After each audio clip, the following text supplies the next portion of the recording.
दर्शकों नमस्कार। दूरदर्शन शिमला से आप देख रहे हैं कार्यक्रम हेलो डॉक्टर।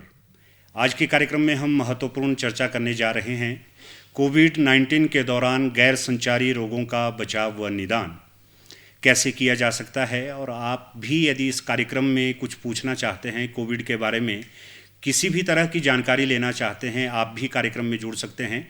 हमारे दूरभाष नंबर है 28000177 और 28000178। इन दूरभाष नंबरों के ऊपर आप हमसे संपर्क कर सकते हैं। और आज इस जानकारी को हमारे साथ साझा करने के लिए स्टूडियो में मौजूद है राष्ट्रीय स्वास्थ्य मिशन हिमाचल प्रदेश राज्य कार्यक्रम अधिकारी डॉक्टर गोपाल चौहान। चौहान जी, आपका कार्यक्रम में अभिनंदन। हमारे दर्शक जो इस कार्यक्रम से जुड़े हैं, सबसे पहले आपसे यही जानना चाहते हैं कि वर्तमान में कोविड की हिमाचल प्रदेश में स्थिति क्या है। जी शुक्ला जी, पहले तो आपका बहुत बहुत धन्यवाद कि आपने मुझे यहाँ बुलाया और मुझे ये जानकारी साझा करने का मौका दिया।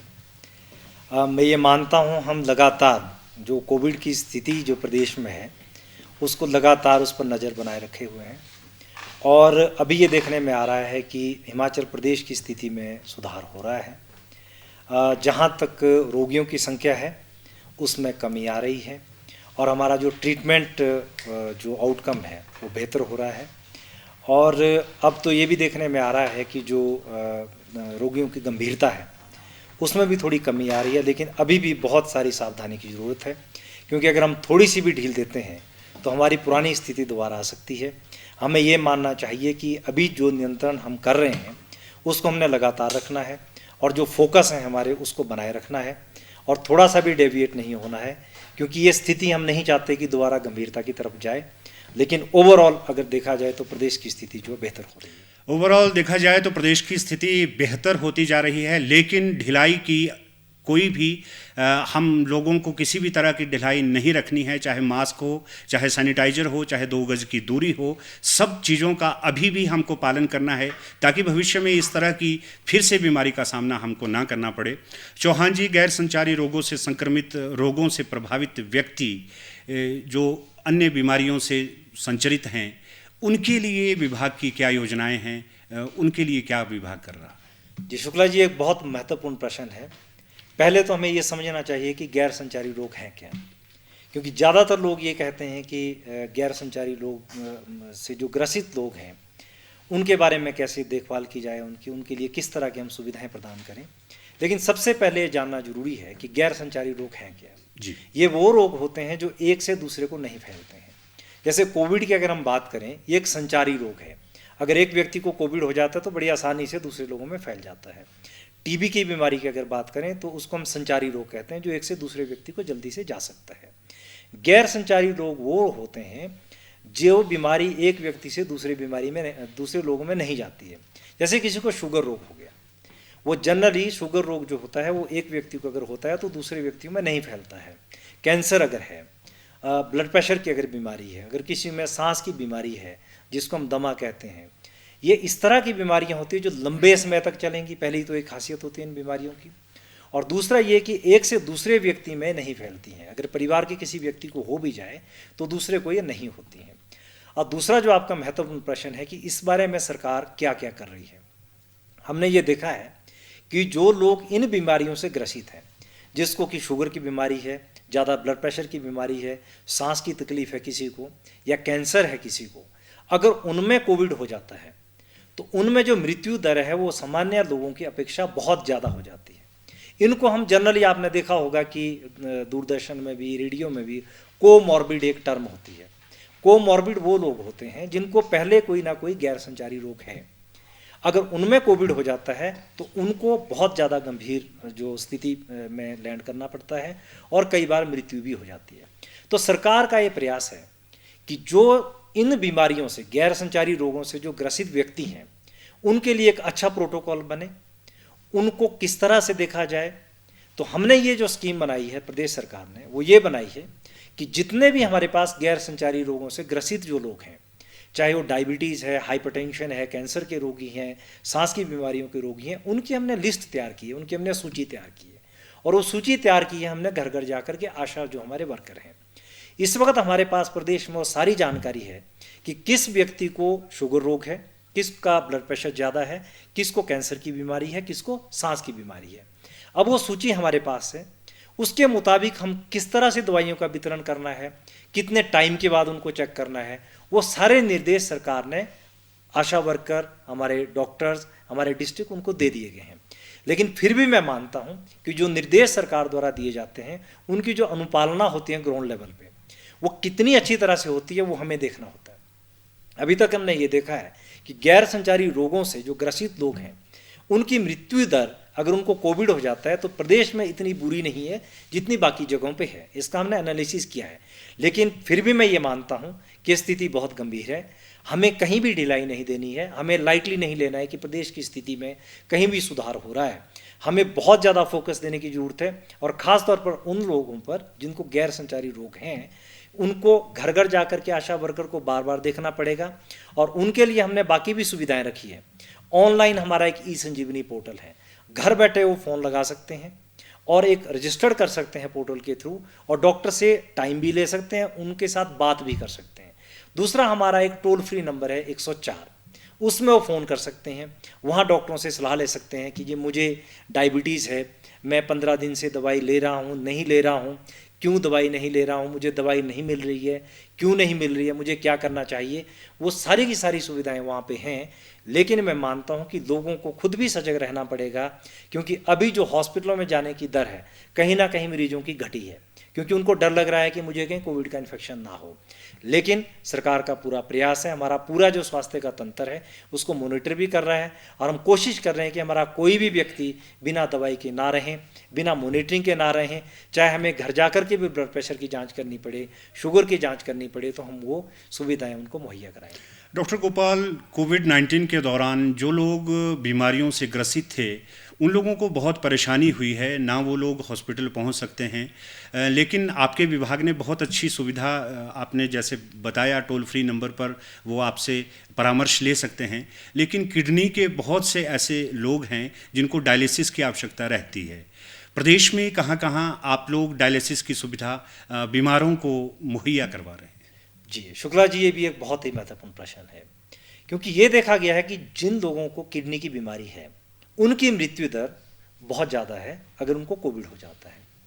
तो प्रदेश सरकार ने इसको शुरू से बड़ी गंभीरता से लिया, और मैं आपको बहुत हर्ष के साथ कहना चाहूँगा कि जहाँ प्रदेश में आज से 4-5 साल पहले सिर्फ हमारे पास 2 या 3 फैसिलिटीज़ होती थी डायलिसिस की, इस वक्त प्रदेश में मेडिकल कॉलेज शिमला के अलावा 15 जगह पे डायलिसिस सेंटर हैं, और ये सारे के सारे फंक्शनल हैं। इतने कम अवधि में प्रदेश में इतने सारे डायलिसिस सेंटर स्थापित करना, मैं मानता हूं कि ये विभाग के लिए भी एक, और लोगों के लिए एक बहुत अच्छी बात है। क्योंकि पहले मैंने भी देखा है, इतने लंबे अरसे में स्वास्थ्य विभाग में मैं भी सेवाएं दे रहा हूं, कि लोग डायलिसिस के लिए चंडीगढ़ जाते थे, कहीं प्राइवेट सेक्टर में जाते थे, और 5-5 हज़ार रुपये में लोग डायलिसिस कर रहे थे। अब हमारे पास सरकार की जो स्कीम है, 15 जगह पे हम डायलिसिस स्टार्ट किया है हमने, और सब जगह पे हमारे पास 5-6 मशीनें हैं, कई जगह तो 10 मशीनें भी हैं।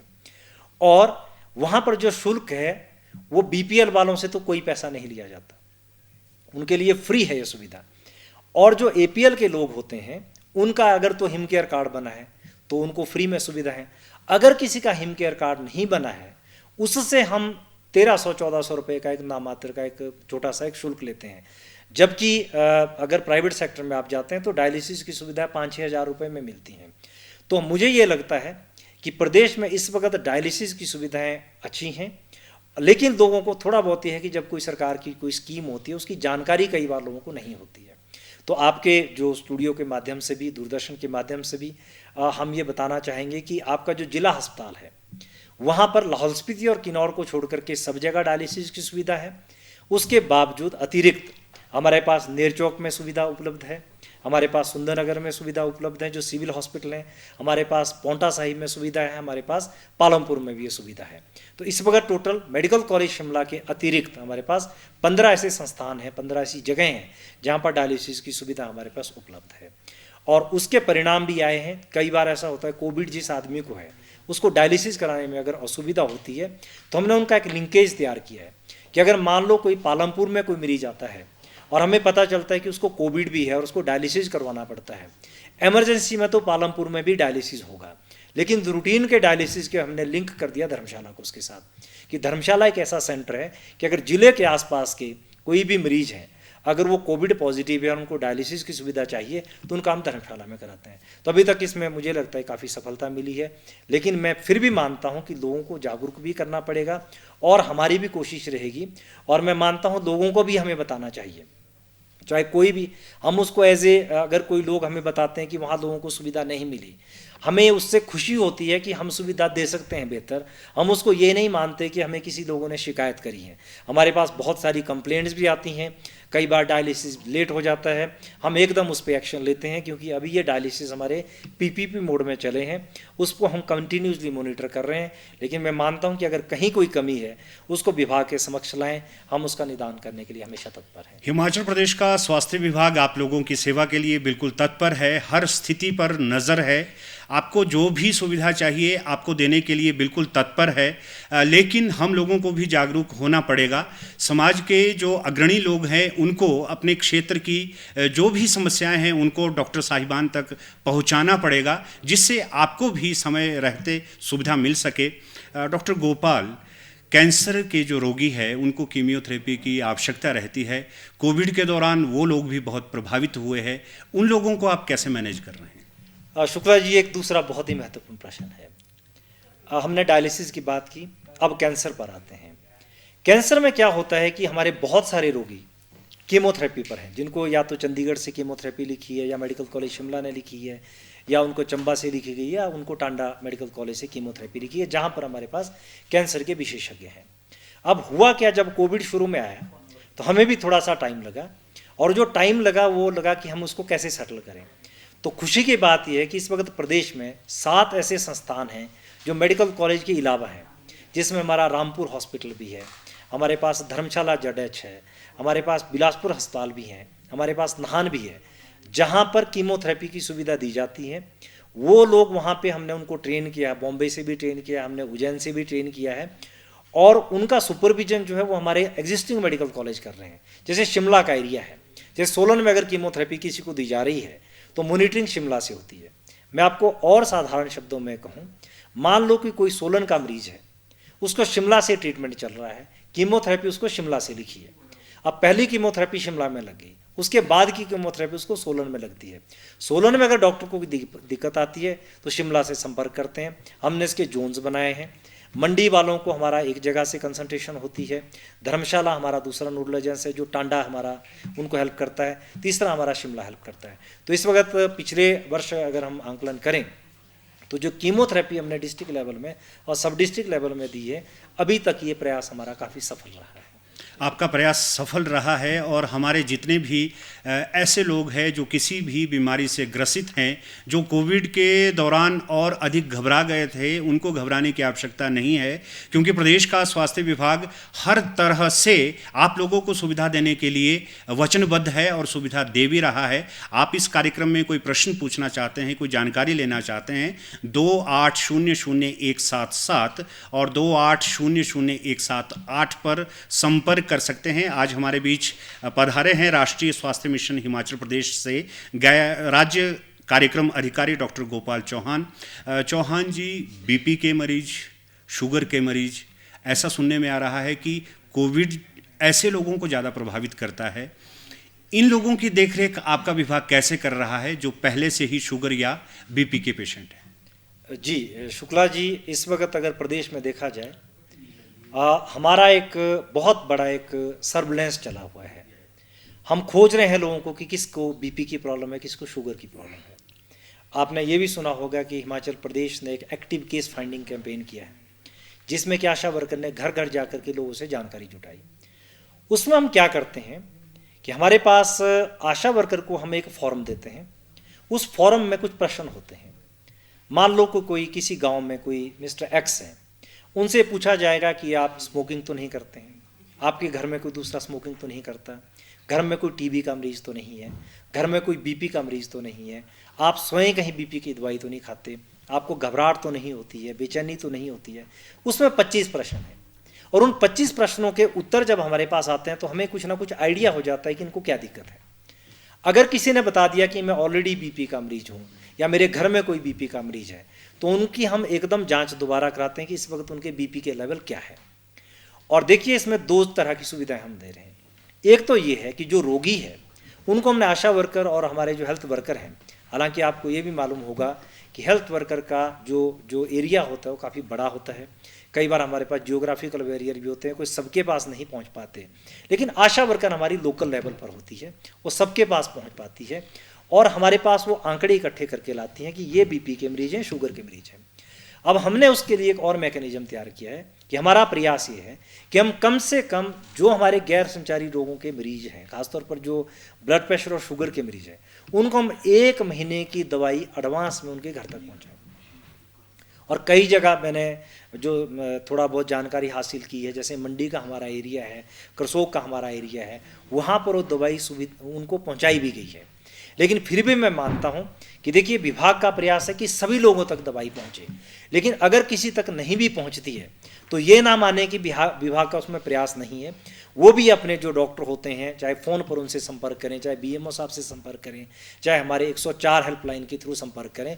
हम ये कोशिश करेंगे कि जो हमारे बीपी और शुगर के मरीज हैं उनको महीने भर की दवाई एडवांस में उनके घर पहुँचाएँ और 1 महीने में कम से कम हम उनका बीपी और शुगर भी चेक करें।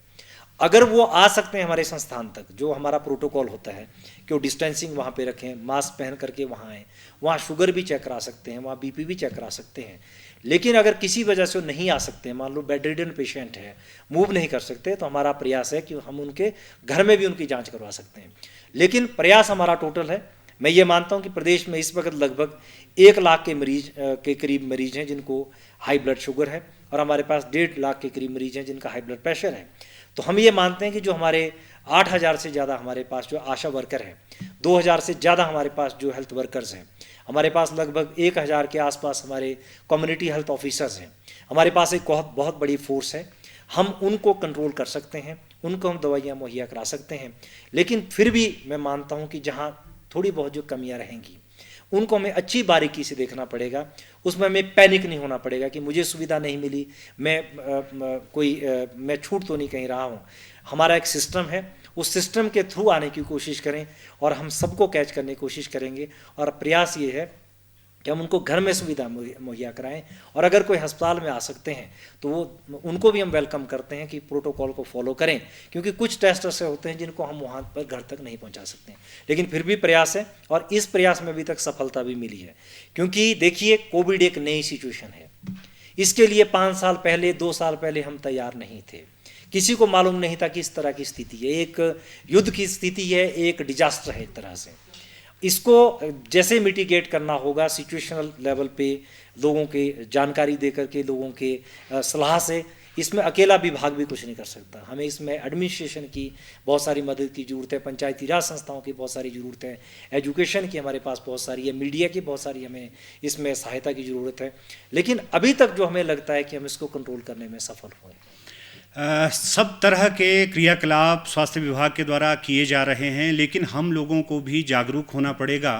आशा वर्कर आपके घर में आते हैं, आपसे जानकारी मांगते हैं, तो कृपया करके उनको सच्ची जानकारी दे। कभी भी बीमारी को छुपाना नहीं चाहिए। ग्रामीण क्षेत्रों के लोग बहुत बार ये गलती करते हैं कि वो अपनी बीमारी को छुपाते हैं, जिससे डॉक्टरों को भी बहुत समस्या आती है और सरकार की जो योजना चल रही है वो बाधित हो जाती है। हमको बहुत ध्यान रखना है कि जब हमारे घर में आशा वर्कर या मेडिकल का कोई व्यक्ति आए तो हम सटीक जानकारी और सच्ची जानकारी उन तक पहुंचाएं, ताकि हम समय से अपनी बीमारी का इलाज कर सकें। हिमाचल प्रदेश में कोरोना की स्थिति आपके द्वारा जैसे कहा गया, दिन प्रतिदिन कोरोना भागता जा रहा है।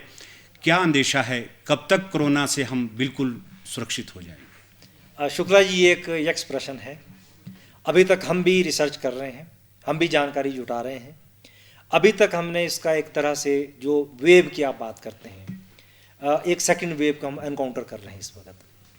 पिछली वेव में हमें कुछ सीखने को मिला, हमने सेकंड वेव में उन सारी जानकारी को हमने ध्यान में रखा कि क्या करना चाहिए, क्या नहीं करना चाहिए।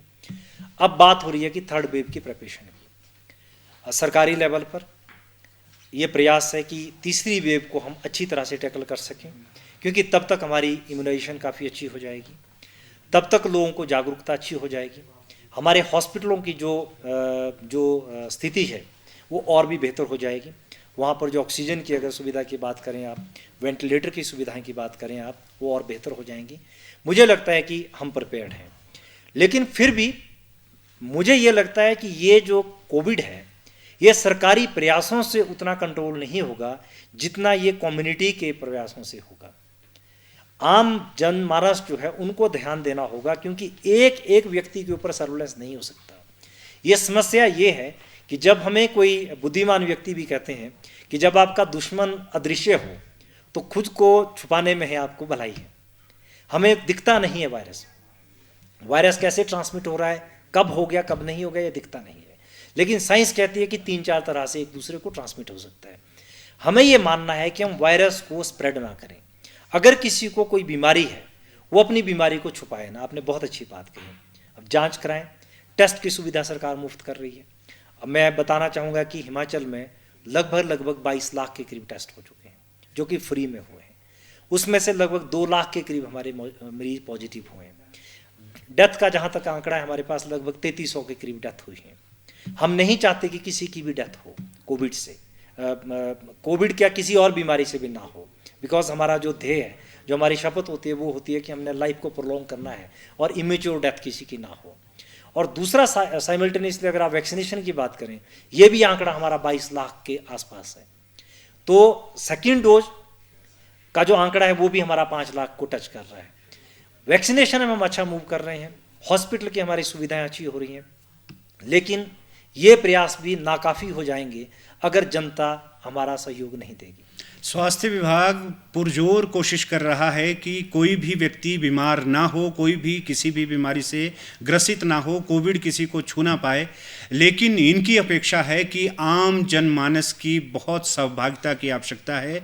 जब तक हम लोग जागरूक नहीं होंगे तब तक कुछ भी कहना मुश्किल है। इस समय हम सब लोगों को इकट्ठा होकर स्वास्थ्य विभाग के लोगों का सहयोग करना चाहिए। डॉक्टर गोपाल चौहान, मैं अपनी तरफ से, दूरदर्शन परिवार की तरफ से आप सब डॉक्टरों का, आप लोगों ने इस समय में ऐसा काम किया है जो जिसकी हम प्रशंसा भी नहीं कर सकते, हमारे पास शब्द नहीं है। आपके माध्यम से सब डॉक्टरों को, आशा वर्कर्स, आपके जितने भी लोग हैं उनको हम बधाई देना चाहते हैं कि आपने इस समय में हम लोगों को या समाज को संभाला है। ये बहुत बड़ा काम आपने किया है और आप बहुत बधाई के पात्र है। वैक्सीनेशन की बात चलते चलते कर लेते हैं। वैक्सीनेशन की स्थिति क्या है? वैक्सीन सबको लगानी चाहिए, कुछ लोग डर भी रहे हैं, कैसे लोगों का डर दूर किया जा सकता है? शुक्ला जी, पहली चीज़ है कि वैक्सीन सबको लगानी चाहिए। पहले तो ये सिर्फ हमने ओल्ड एज के लिए लगाई, जो हेल्थ वर्कर हैं, फ्रंटलाइन वर्कर थे, उनको लगाए हैं। अब 18 से 45 साल के लोगों को भी लग रही है। अगर किसी को डाउट है वैक्सीन में तो कृपया करके जो व्हाट्सएप में न्यूज़ आती है, कोई दूसरा खबर आती है, कोई मैसेज कन्वे करता है किसी को, उस पर ना जाएं, डॉक्टर से संपर्क करें। 104 हेल्पलाइन पे संपर्क कर सकते हैं वैक्सीन के बारे में। हाँ, अगर किसी को कोई बीमारी है वो अपने डॉक्टर से पूछ सकते हैं कि देखिए आपसे हमारा इलाज चल रहा है, इस वक्त हमें टीका लगाना चाहिए कि नहीं लगाना चाहिए। लेकिन अगर कोई सामान्य व्यक्ति है उनको वैक्सीन से कोई परहेज नहीं है, क्योंकि जितनी अधिक हमारी वैक्सीन होगी उतना हमारा इस दवाई का, इसका जो बीमारी का जो स्प्रेड होगा कम होगा, हम इसको कंट्रोल कर पाएंगे। वैक्सीन सब लोगों को लगानी चाहिए, ये बहुत अनिवार्य है ताकि भविष्य में हम अपनी आने वाली संतानों को सुरक्षित रख सके, भविष्य में हम अपने समाज को सुरक्षित रख सके। आज की ये जो चर्चा थी इसमें मूल रूप से हमने जानने का प्रयास किया कि जो गैर संचारी रोग है उनसे कैसे बचाव करना है, निदान कैसे करना है, और कोविड काल में कैसे अपनी सुरक्षा, अपने बुजुर्गों की, अपने बच्चों की सुरक्षा हमको करनी है। डॉक्टर चौहान ने यही समझाया है कि स्वास्थ्य विभाग हमारी सेवा के लिए, आपकी सेवा के लिए बिल्कुल तत्पर है, लेकिन हमको भी जागरूक होना पड़ेगा। हमको अपने समाज को देखना होगा, अपने परिवार को देखना होगा। डॉक्टर चौहान, आज बहुत महत्वपूर्ण चर्चा आपने इस कार्यक्रम में आकर की, आपका आने के लिए बेहद आभार। और दर्शकों, आज के कार्यक्रम को, क्योंकि समय हो चला है, अगले कार्यक्रम की आप इंतज़ार करें। हमें आज्ञा दें। नमस्कार।